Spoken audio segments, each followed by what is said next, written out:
Howdy, and welcome back. Today I'm going to be going over the 2026 Senate map, all these elections that are happening in each of the states that you can see here, to determine who each state sends to the United States Senate, who they send to the upper chamber of Congress. So there are, a number of states here that are competitive, but as is the custom, we are going to start by covering all of the states that are not going to be competitive. So that means states like Idaho and Wyoming definitely are not going to be competitive. These two are going to go to their respective candidate by well over 30 points. They're so solid I can't even remember who they are off the top of my head, but somebody I can remember off the top of my head is Steve Daines in Montana, who will also hold his seat very easily as of right now. So yeah, the Dems don't really have a good bench in Montana, and the last time they did put a good candidate up against Steve Daines, Daines won by 10. So how about that? So Montana is probably going to be much more locked in for Daines. I could see him winning by 20 or something like that. South Dakota is also going to be there, so are states like Oklahoma, and just, all of the solid South, and West Virginia, Kentucky. Interesting news out of Kentucky, though. Amy McGrath did announce a second Senate bid here. It's not going to amount to anything, just like it did last time, but, it's somebody. Somebody with at least higher name ID who might lose the state by 25 instead of 30, so, good for her. So, there you have that. South Carolina, we're gonna bring that back on down a little bit, and I'll get into why. But there is one more state that I do want to put here, and that is going to be Florida. There are a lot of people that say Florida is going to be a likely state, but given the way that the state has trended, and the fact that Ashley Moody is an electoral juggernaut in the state, she was the elected, Attorney General of the state of Florida for a couple terms, I think, and she won her most recent term by 20 points, so I could see her replicating it on the Senate map in 2026. I just think, there's no real way to recover Florida for the Democrats. Now, that is going to wrap up all the safe states for the Republicans. Let's go ahead and cover the Democrats as safe states. That's obviously things like Oregon, states like Illinois. Whoever is going to replace Dick Durbin, I think, is going to have a very easy time. It looks like Juliana Stratton is going to be the nominee there, incumbent lieutenant governor. Delaware, yes. Rhode Island, Massachusetts. We're going to leave those two unmarked for now. New Jersey is an interesting one. It's swung by a lot, but Booker has high name ID, and I think that if anybody, I think he'll do good enough. I think in 2026, Cory Booker will win the state of New Jersey safely in his Senate bid for re-election. This could change, just as time goes on. Of course, the New Jersey gubernatorial race is happening in a little under a month, or actually in exactly a month, as I'm recording this on October 7th. So, we'll see. If that ends up going much more poorly for Mikey Sherrill than a lot of people are expecting, then I could move this back down into the likely category, because at that point, Democrats would have underperformed 3 times in a row. So what can you do about that? So, I think that is the last safe state for the Democrats. Let's start covering the likely states. Kansas, this is going to be Roger Marshall, if I recall correctly, who had a more competitive race in 2020, but not by a whole lot. I expect him to win by maybe just under 15. Laura Kelly, the incumbent term-limited Democratic governor of Kansas, is not going to be running, and there is a chance that Sharice Davids gets into the race, the only Democrat in the House of Representatives from Kansas. and that will happen maybe if her district gets drawn out, but I think it's equally likely she goes for governor at the moment, since that will be an open seat. I think that'll be the safer bet for Davids, if, of course, she does not get to keep her House seat. So we'll really see about that. For right now, likely red, and very likely red at that.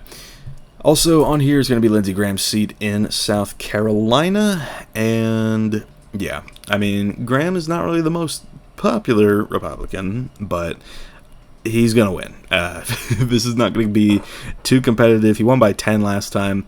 I expect more of the same, if not winning by a little more. And Nebraska is an interesting case. Dan Osborne, the independent candidate who came within 7 points of defeating incumbent Senator Deb Fischer in 2024 of all years, is running again.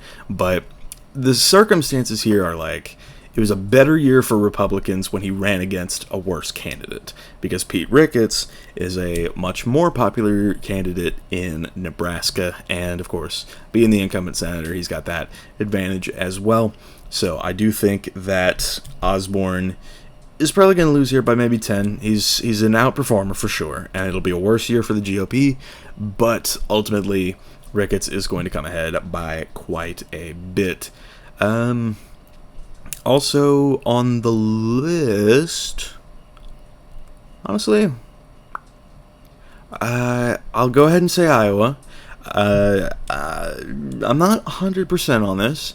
Joni Ernst did drop out of the race, so it's not this anymore.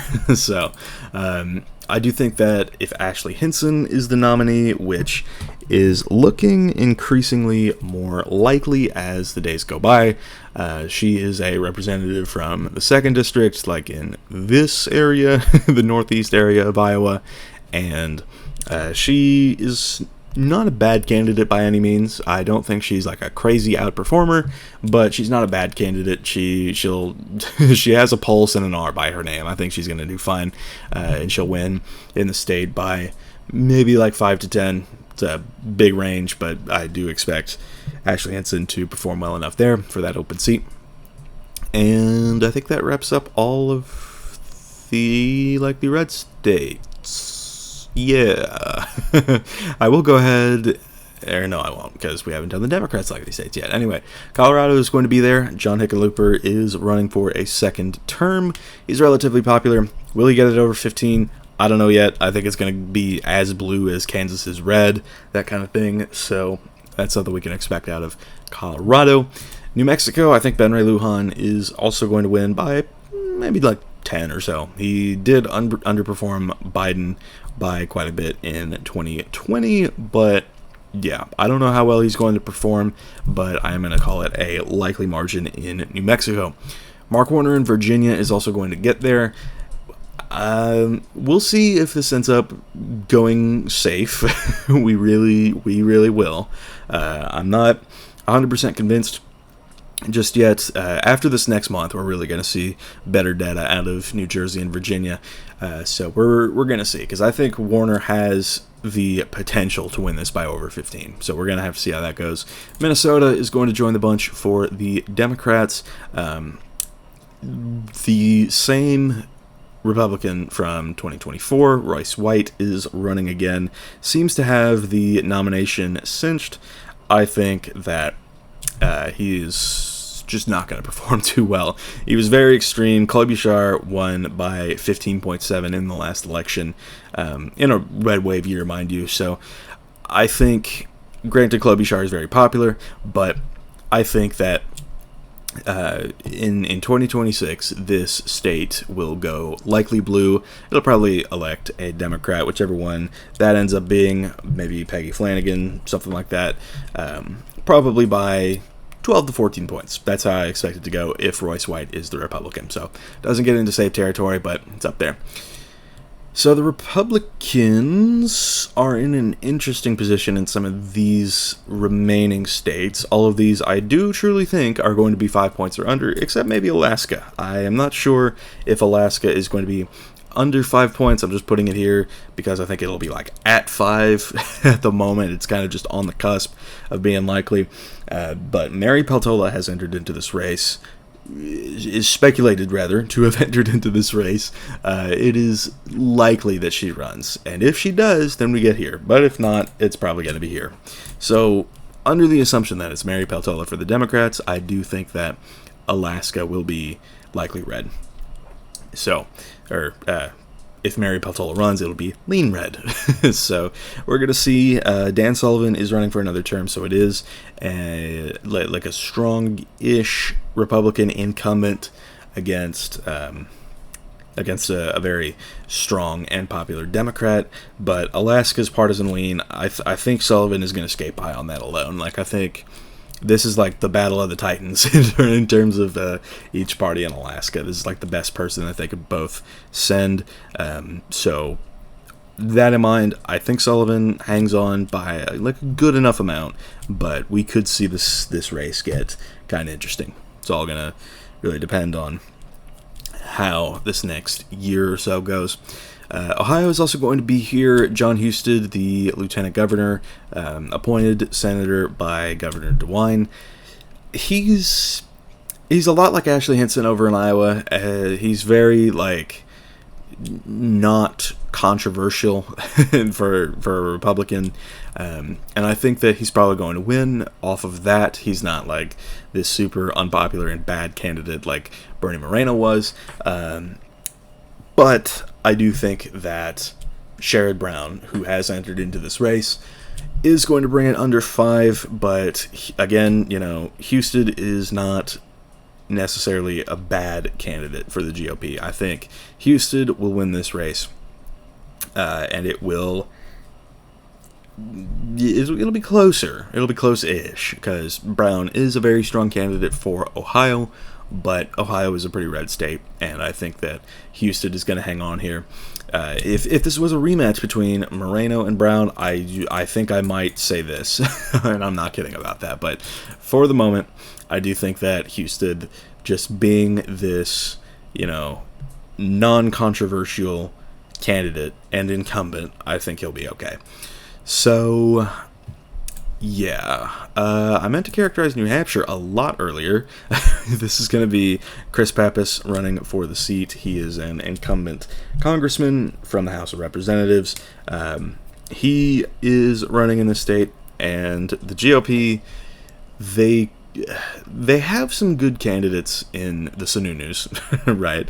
But Chris Sununu, the former governor who left office just this year, is not running, and that I think was a big missed opportunity for the GOP. But Sununu not running in New Hampshire means that this race is pretty locked for Chris Pappas. I think he's going to win by probably about 7-10. We're going to have to see there, but I think that Pappas is going to be pretty locked in here. So with Ohio going to the GOP, though, that does mean that Republicans retain control of the Senate. This was always going to be a thing. I don't think anybody expected Democrats to take the Senate after 2026. But, they are at least in a position to win in 2028 if they win some of these important races. So, next on the list, and this is going to be very, very interesting, but the state of Texas, I'm going to call lean red. I'm from the state. I'm from the Lone Star. I will always rep that. And from what I've seen, this is shaping up to be really just a bloody primary.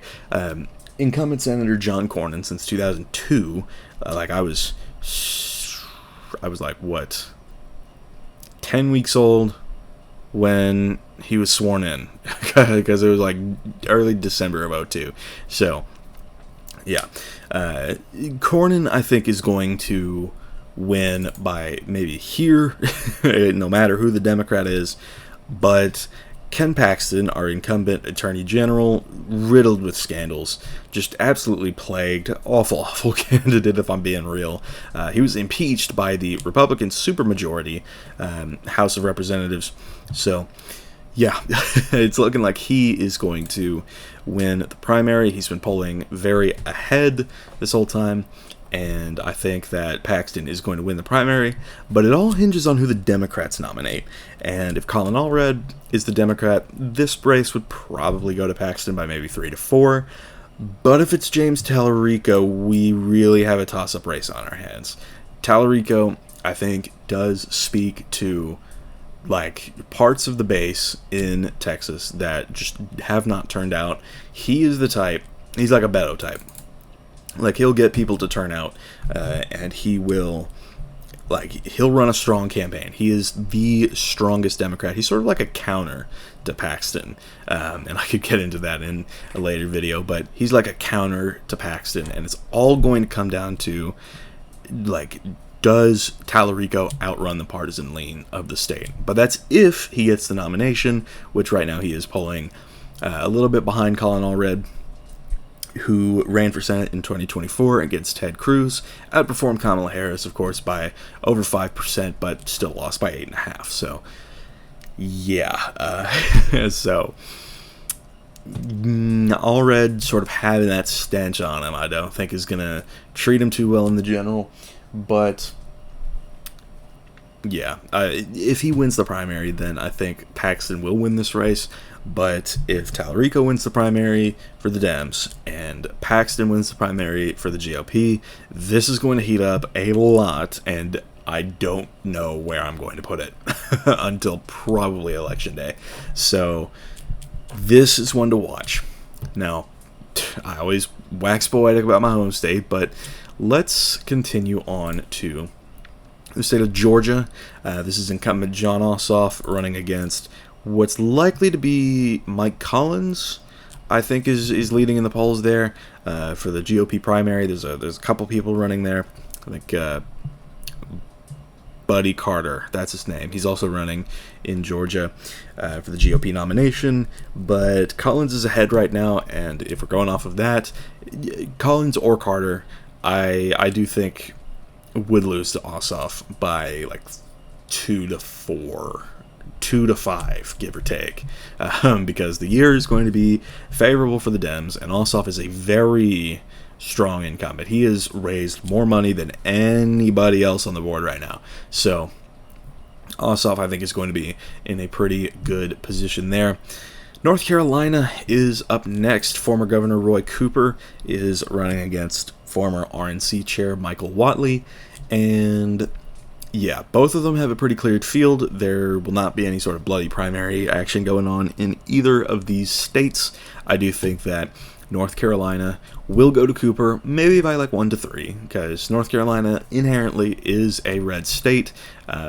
But Cooper has not lost an election here. He won his attorney general races in 2008 and 12, and then beat the incumbent Republican governor in 2016 of all years, where Trump was winning the state by 3.7 on the presidential. Roy Cooper outperformed that by about 4%. So he did that, and then he won again by about 4.5% in 2020 when Biden lost the state by 1.2. So Cooper is an outperformer, and I think that he's got this in the Senate race.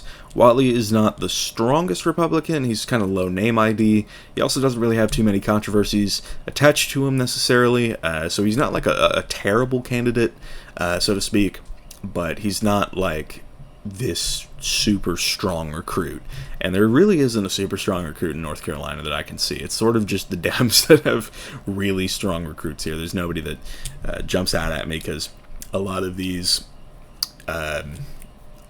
statewide races in North Carolina have gone to Dems, which is kind of funny. So there's that. But now we're down to Michigan and Maine. Michigan is a thorn in the side for the Democrats, because right now that primary is looking pretty bad, and bloody rather, not necessarily bad depending on how you look at it. But Haley Stevens, the incumbent representative from some like inner Detroit district, the 11th, is leading in the polls, but she is very like not likable. if I'm putting that lightly. So I think Stevens is just not the candidate for Michigan. I think that if she wins the primary, it's going to be much closer than it ever needed to be, and the Democrats should get ahead of that if they have any instincts. Because the Republicans look like they're going to be putting up Mike Rogers, who came within like less than half a point of beating Alyssa Slotkin in the 2024 race. So, Rogers, is he a strong candidate? In terms of who could run in Michigan, I think so. So I wouldn't expect, like, Rogers did underperform Trump by about 2, but yeah, I mean, I think, like, Slotkin was also a good candidate. So I think in Michigan, if it's Haley Stevens against Mike Rogers, it's gonna be razor thin. I'm gonna give it to Stevens just based on the lean of the year alone. And this is something that a lot of people tend to ignore.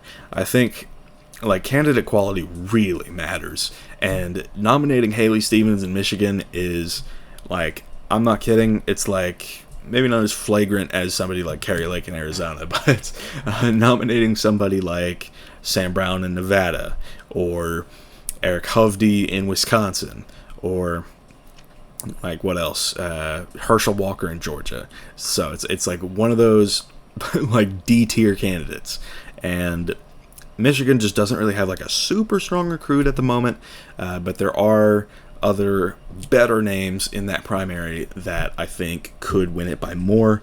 It's really going to come down to it. It's just sort of like a battle between like the B through D tiers in the state of Michigan. So there you have that. So yeah, Maine is the last state, and this one has been pretty pesky for Democrats. This one has gone to Susan Collins every time since 1996. She is a strong performer for the GOP in a state that has consistently voted blue since 1988, I think was the first time it voted blue in this streak. So Collins, very, very good candidate for the GOP, but she's slipping. She's less popular now than she ever has been before, and Mainers are not about that.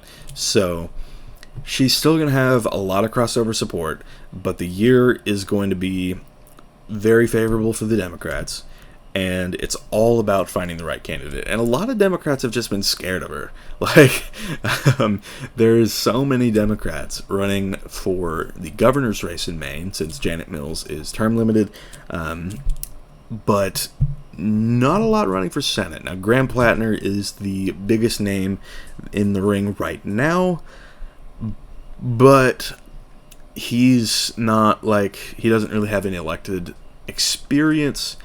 That being said, the way he's running his campaign makes me feel like if Plattner is the nominee, I think he could be the one to knock Collins off. And it's going to be razor thin. Of course it is. I mean, it is still Susan Collins at the end of the day. She is a strong performer in Maine. Like, when Obama was winning the state by, 16%? She was winning by, like 30s, something like that. So, yeah, I mean, granted, she has slipped considerably. She only won her last election by about 8 in 2020. That's still like an outperformance of 17 points, but it's going to be hard for her to outrun her constantly declining popularity in the state, and the fact that it's a better year for the Dems. So Janet Mills also looks like she's going to be entering into this race. She's teased it, but I don't know. We're really going to see. I think if it's Mills, I think if it's Plattner, it'll probably go blue, but I don't know about anybody else. So right now, Maine, tilt blue, and this is the map. So, honestly, some of these states are more competitive than I thought they would be. Nebraska obviously jumps out as one. I think that this whole thing with trying an independent candidate instead of a Democrat, that could really work in some of these red states, but not like totally helpless, like Montana, Kansas, South Carolina. It's like if you run an independent in states like those, I think you could really go far. But yeah, I mean, right now it seems like it's just contained in Nebraska, so we're gonna have to see how it goes. And yeah, I'm pretty sure that's about it. So this is the map. this is 49 to 51 favoring the GOP. Net gain of 2 for Democrats in North Carolina and Maine. But yeah, that's going to wrap up. Thank y'all for watching. I've been Ice Gold, and I'll see y'all later.